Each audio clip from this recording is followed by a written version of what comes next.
आठवडा झालं वांग्याकडे गेला नाही जा. वांगी तर थोड्या आल्यात का? अगं वांगी तोडायला पाहिजेत. सुरुवातीला लागलेलं वांग हे असं मोठं झालंय बघ. उद्या एखादा माणूस घेऊन सगळा फड फिरायला पाहिजे. उद्या घेऊया की माणसं तोडून घेऊया की, जरा मोठी बी झाली तीच वांगी.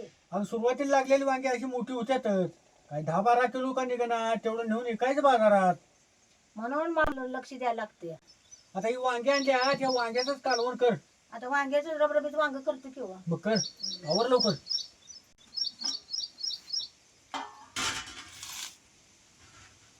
वांगी बी चांगली लागली किंवा हो काय. हे वांगी चांगले आहेत ग.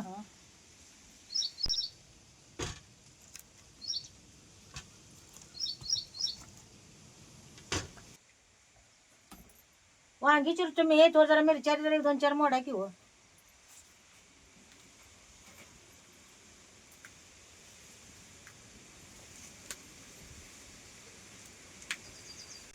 अशी जरा जरा वांग्याची देठ काढून घ्यायची आणि अशी कडेच्या पाकळ्या काढून घ्यायच्या.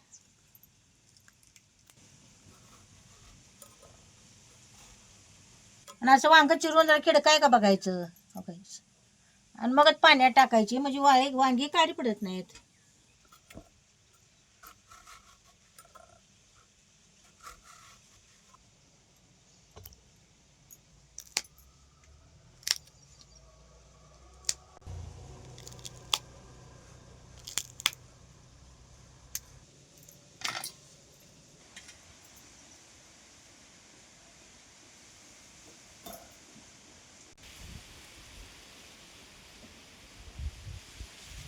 अशी सगळी वांगी चिरून पाण्यात टाकायची.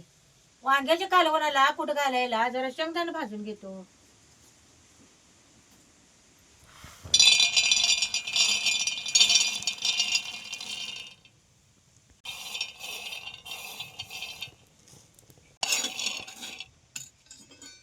शेंगदाणा भाजत आलं की त्याच्या संग मिरची भाजून घ्यायच्या.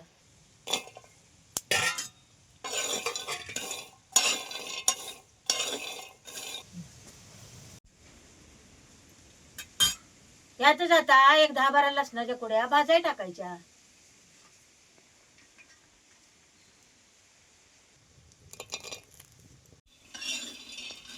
गवळं गवळच भाजायचं. आता हे भाजले काढून घेतो. आता या तापलेल्या तव्यात तीळ बी भाजून घेतो.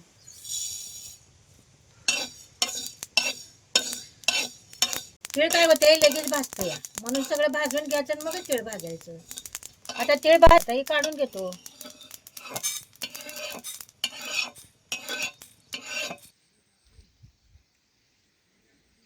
आता हे सगळं भाजलेलं गार झाले. आता हे पाट्या वाटून घेतो.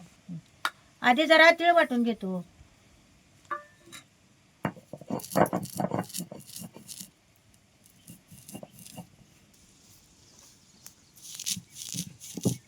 तीळ मोठं मोठं वाटल्यात. आता शेंगदाण्या संग आणि जरा बारीक होत्यात.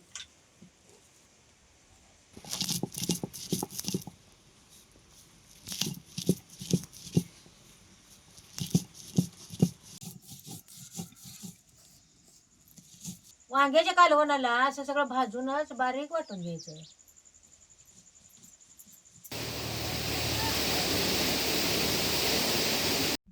आता हे सगळं वाटून घेतलंय. जे ते अर्धी पळी चटणी घालायची आणि जरा कोथिंबीर बी टाकायची. थोडं मीठ, अर्धा चमचा हळद. ह्याच्यात त्याचे 1-2 चमचे आळं करून कच्चं तेल घालायचं. आता हे सगळ्याचा चांगला जीव करून घ्यायचा.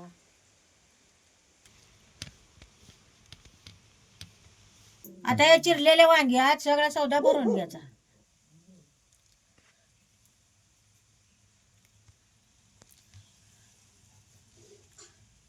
असा हे चिरलेल्या वांग्यात बोटानं सौदा दाबवून भरायचा, म्हणजे कालवणात मग बाहेर येत नाही सौदा वांग्यातला.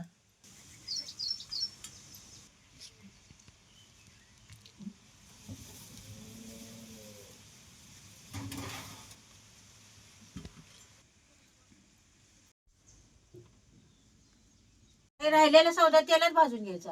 आता कढई चांगली तापली. आता ह्याच्यात तेल वतायचं.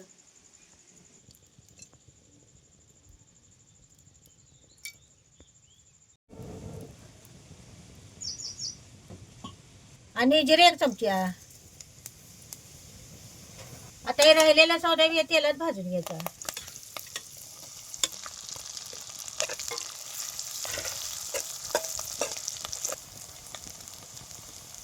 आता हे सौदा बी तेलात चांगला भाजलाय.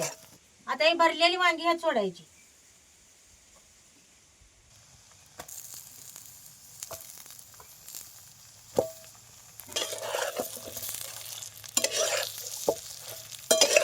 आता वांगी बी तेलात सौद्यात चांगली खालवर करून घ्यायची आणि मग त्याच्यात पाणी वतायचं. लगेच पाणी वतायचं नाही.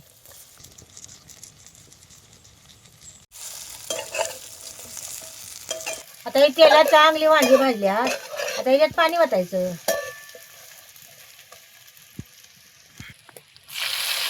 वांग मी रबरबीतच करणार आहे म्हणून लय पाणी घालणार नाही.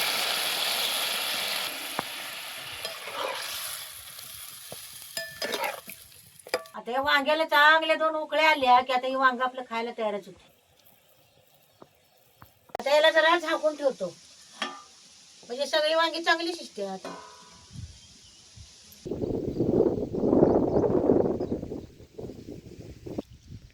आता हे वांग शिजले का बघूया.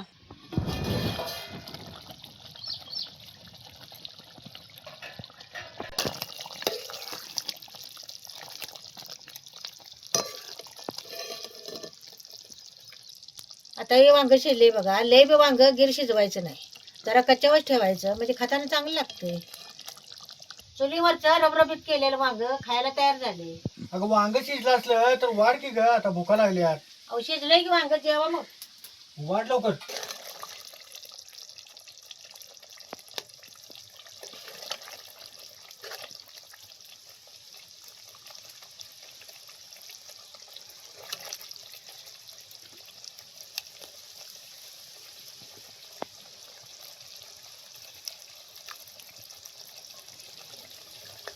आता चुलीत आड चांगला पडलाय. जरा उडदाचं पापड जरा आडात भाजून घेतो.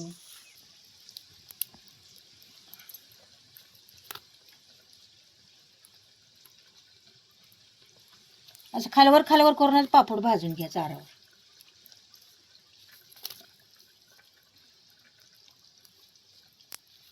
खरपूस कसा पापड आराव भाजलाय बघा. आराव भाजलेला पापड खाताना चांगला लागतो या.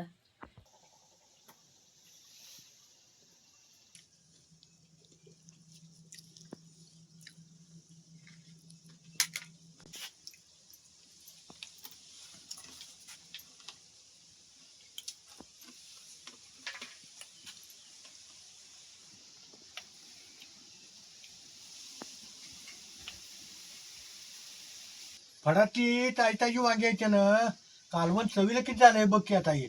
अव फडाची तायताची वांगी आणली का नाही कालवण चांगलंच होते. हे बाजारात वांगी आणली की शिरपटल्याने होत्या त्यानं कालवण चांगलं होत नाही. एक नंबर कालवण झालंय बघ.